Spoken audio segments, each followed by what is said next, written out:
com sempre, des de fa unes temporades, ben ubicat a la meitat de la setmana, tenim l'entrevista Cosmopolita amb el Cosme Garcia. Cosme, què tal? Bon dia. Ara he pensat així ràpidament, unes temporades, moltes temporades. Ja fa unes quantes, que sí? Això va començar sent l'entrevista humana, si te'n recordes. Sí, però que era dijous, potser? Bueno, no ho sé. Han variat. Eren primer... Bueno, és que havia tants dijous, espais. dimarts i després dimecres. Sí, ja fa dies, Fa dies. Però... Abans de la pandèmia, que són 4 anys. Què fem l'entrevista aquesta? Amb dimecres.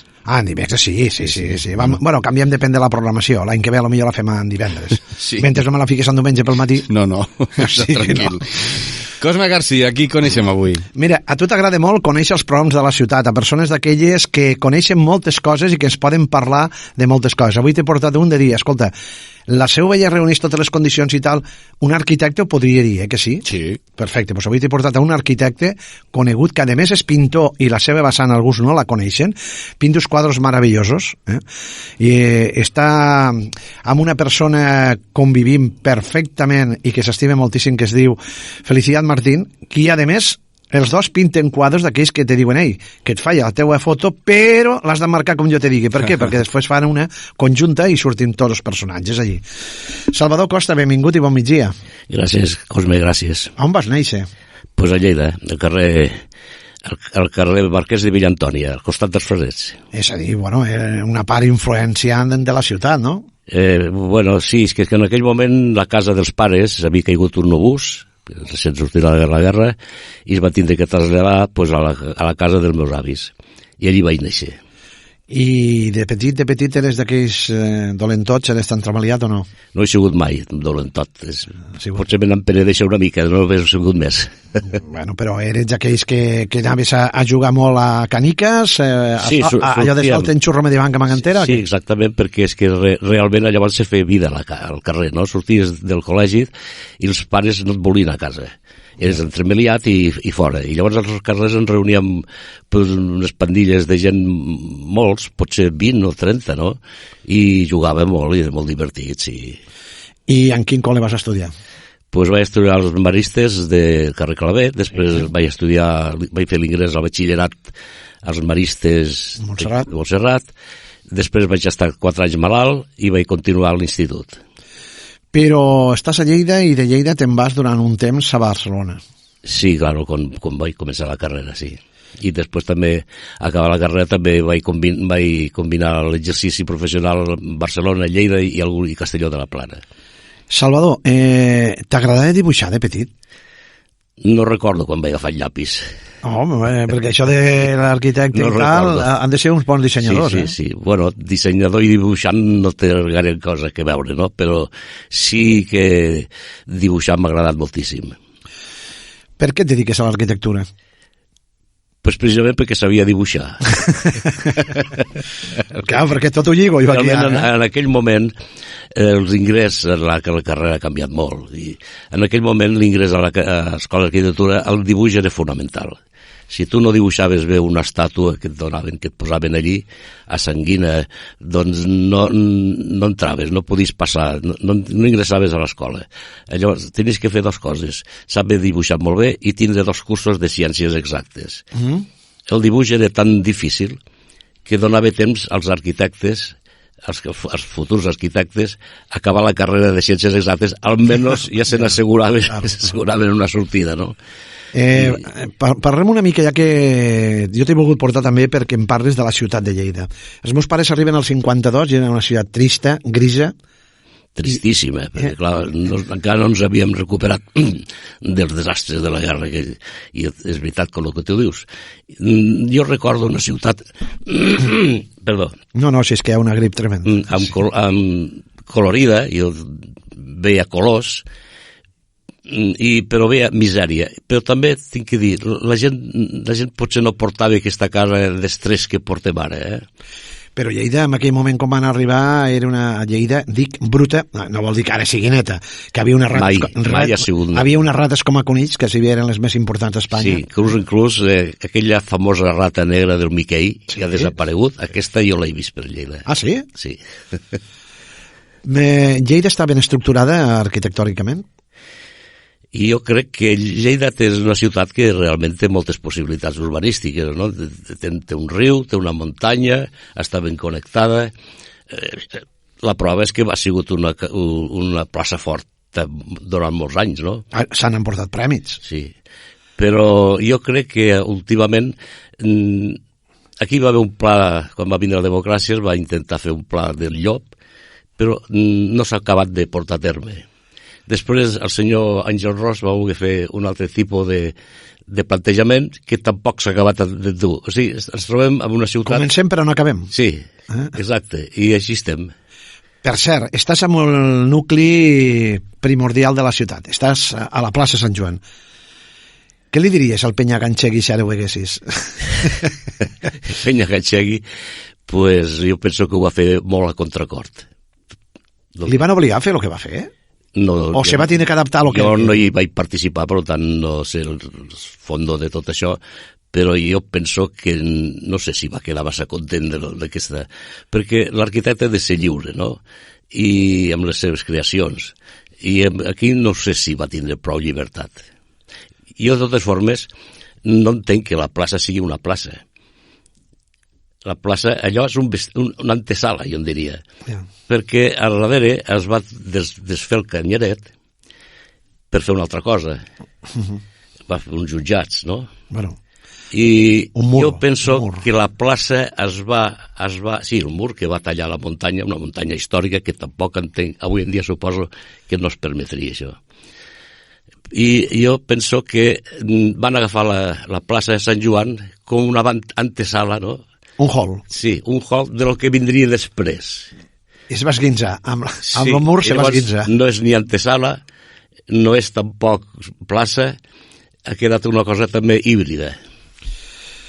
No sé, no parlem del Flam, no parlem del Pirulí, que diuen que va ser el primer, no va ser el de l'Espanya Industrial, va ser la mostra aquí a Lleida, no va ser un que va sobrar. Diu que va ser el primer, això diuen sempre. Jo penso que no, jo penso que es va fer perquè ja estava fet. Pues aquí, però no t'ho podria assegurar. Aquí sempre diuen, el senyor Terceiro, sempre en deia, el Pepe Terceiro, sempre en deia, no, fue el primero. Parlem una mica de tu, i com és que t'agrada pintar? És que... No parets, quadres. Sí, no... Pues segurament és algo intern que tinc, no? Des de petit ja no recordo, jo quan vaig agafar el llapis, ja quan l'època que vaig estar malalt pues me vaig dedicar a fer còmics i a dibuixar molt, i després vaig anar a arquitectura, vaig seguir dibuixant, després ja vaig passar a la fase de dibuix lineal, em va quedar una mica allò a la rancúnia de dir, escolta, has deixat ja de dibuixar l'artístic i has deixat de dir, pues és que no vull perdre això, dic, i pintar no has pintat mai. Dic, quan arribo als 60, dic, o ara o mai. I vaig aprofitar pues, que la meva senyora, Felicidad, la Feli Martín, pues, se va matricular a l'estudi del Josep Guillén, un gran pintor de Lleida, i dic, jo també m'hi apunto. Dic, estic fart de veure el món en blanc i negre, que és el que estic veient. Vull colors. I allí vaig anar. I tens molta obra? És que, clar, això ho he anat compaginant amb el treball professional i no he pogut fer massa obra, però no tant, sí que he fet algunes exposicions. I parlem de la ciutat de Lleida. Abans t'ho deia jo, veritablement, hi ha moltes coses a destacar. Jo sempre dic que és el millor de Lleida, a més de la seu vella i el seu turó. Això ja ho dono com a fet. Quines mancances veus perquè ens puguin donar patrimoni de la humanitat a la seu vella i el seu turó? Avui ho faig a l'inrevés. Fan mancances al mateix castell. Sí, a veure... És que per mi és el castell, no és la Seu Vella. Vull dir, jo la Seu Vella és un terme que l'he acceptat pues, perquè s'ha i per distingir, no? Però per mi sempre serà el castell. I creus que reuneix totes les condicions o cal invertir molt i tenir més cura de lo que tenim? Jo penso que s'ha d'invertir alguna cosa més i tenim que tindre cura i realment és una peça única. A veure, tenim un claustre que és meravellós.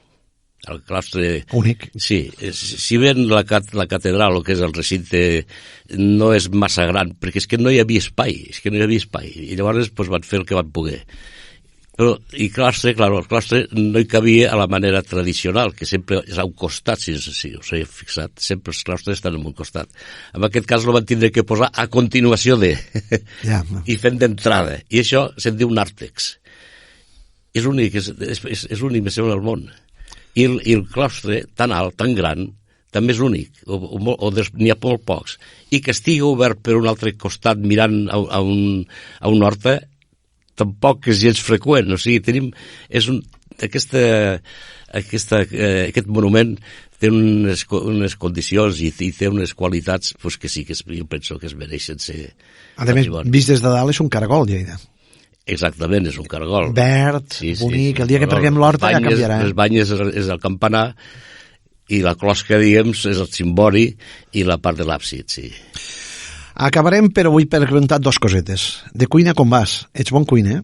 Gens. Però ets bon gourmet? Ets bon gourmet? Més aviat no massa gourmet amb el sentit de que m'agradi la cuina moderna i el disseny no, jo soc bon menjador. Menges millor a Lleida o a Olmedo? Són diferents. Lleida m'encanta, però Olmedo també Què té Olmedo que t'agrada tant? Olmedo, quan vaig a Olmedo, realment vaig a Olmedo pues darrere d'una senyora d'Olmedo, no? De la Felicitat Martín i su família. Doncs em vaig trobar amb una cosa especial, o sigui, era un altre sol, vaig anar al mes d'agost, era un sol lluent, tremendo, quasi també me tenia que col·locar els ulls.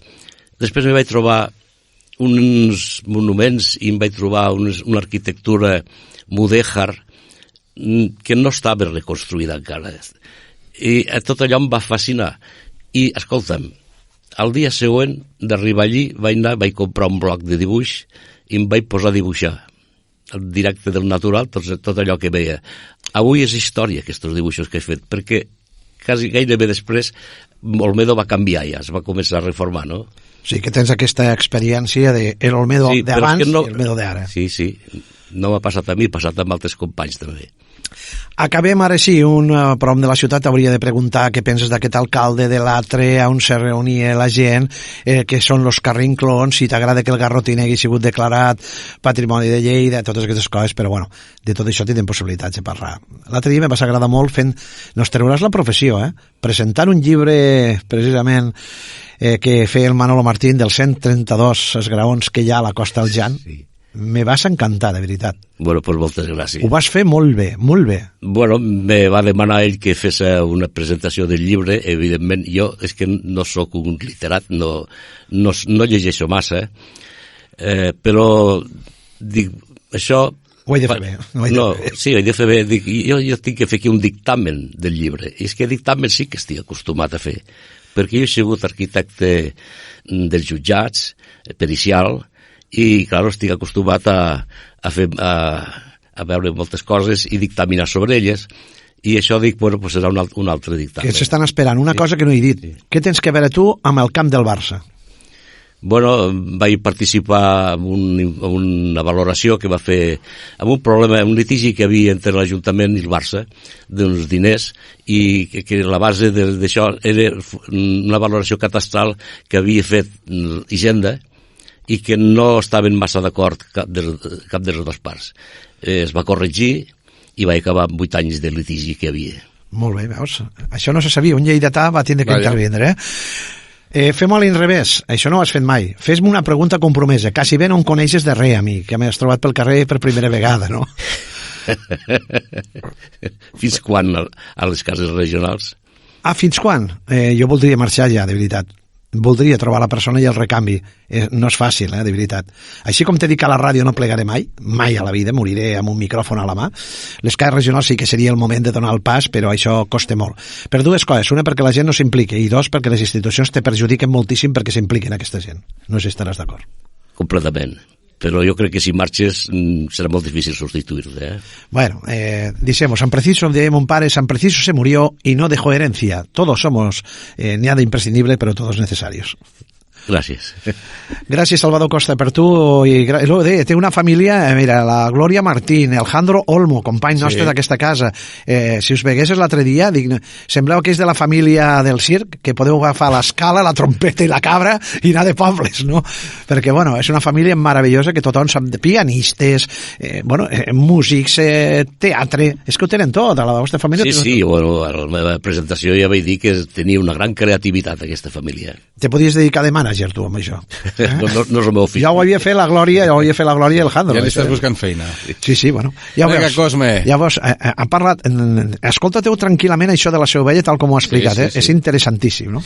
Cosme, que tinguis bona setmana. Igualment per tu. Siau.